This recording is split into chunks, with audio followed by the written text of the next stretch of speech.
be reading in solidarity with Racine, Wisconsin, and Panama City, Panama.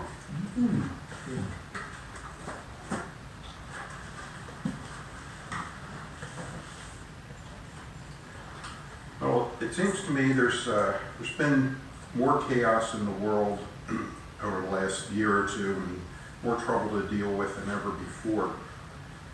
Many old reactionaries appear happy with the status quo, but after what happened here in Charlottesville in 2017, young people came out to oppose forces of hate. It's certain there will be change. I wrote this poem, Invasion, for this event.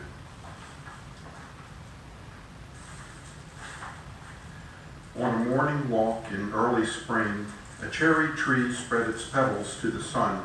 Black cables stretched above, pulsing light of offs and ons, singing zeros and ones. Inside the fiber optic sheath, stories from foreign places, spoken in a language I do not know, invaded every household lying along the road. Keening mothers in Aleppo, searching the morgues. Lament of a boy in Baghdad, legless in his blood. Dirges of murdered prayers in burning mosques and churches. Silent stare of children locked in cages. Pan away from sinking boats, pan away from the blat of bump stock guns. Close up to a politician lying through septic pores in ultra definition. Broken in a flash, a data burst, on a bright spring day above the cherry tree in a country I do not know.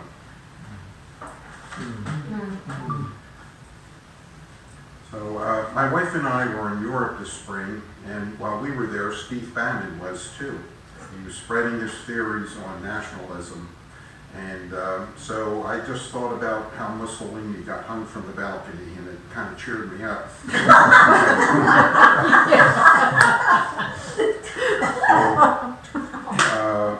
We saw and spoke to refugees in several countries.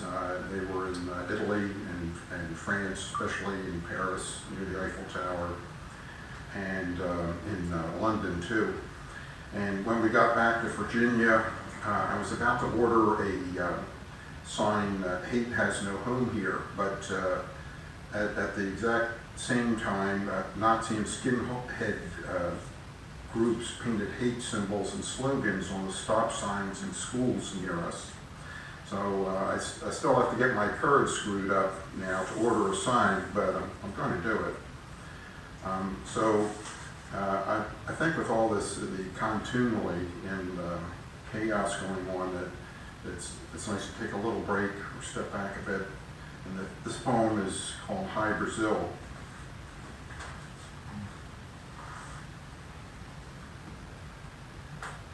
When the world falls apart in tatters and nothing is left that you know, you may decide to wander but don't know where to go. Drift out into the ocean, let the land grow small, and seek your personal island to get away from it all. Sail in your loneliness until mountaintops appear. There above the foaming waves rises the Isle of High Brazil. You wonder why you hadn't seen it before, why it was hidden by the mists, then realize it was always there, but you didn't think to look. Next poem is called Sea Turtle. And I look at the sea turtle as a symbol of endurance. So it's been around for hundreds of millions of years. And through all of these eons of change on Earth, and it's still survived. So I don't think we need to wait that long for change to come, but I like the image of the turtle carrying its home on its back and roaming the world.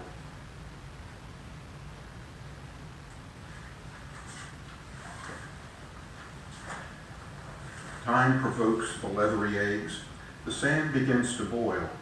After 200 million years, the hatchlings haven't forgotten the way up. Climbing from the gritty nest, they flounder through the sand. Without indecision, a sea turtle chooses sides, leaves the land where it came from in a flipper scurry through pecking beaks and snapping claws, to the incoming tide, plunging into the surf, swimming as in eons before. It dodges sharks now instead of plesiosaurs. The turtle roams in the Gulf Stream current with seahorses and shrimp for accompaniment. In its shell, it's solitary, its carapace for home, swimming the watery reaches alone. To a sea turtle, this makes sense. The journey is its recompense. Then, passing over Atlantis, heads for high Brazil, remembering when the earth was new, wondering, why does a turtle remain a turtle still? Just to finish up, so I look at mankind as constantly evolving, and I kind of think of myself and humanity as a sort of mooncalf, misshapen creature trying to find its place in the universe. And it's not quite like the other animals, and needs to find a place to belong. At the crack of time, when the earth was new, God was a woman. Her song filled the air, transporting us. Mooncalf, mooncalf, wandering beast, mooncalf without a home. The smith melts the ore, but doesn't pour. Mooncalf wanders alone. When God was a man, there was thunder and lightning. He ran down the mountains in hordes. His song was the wail of war. Mooncalf, mooncalf, wandering beast, mooncalf without a home. The smith melts the ore, but doesn't pour. In chaos we journey on. Time ebbs away, earth grows old, the winds blow down upon us.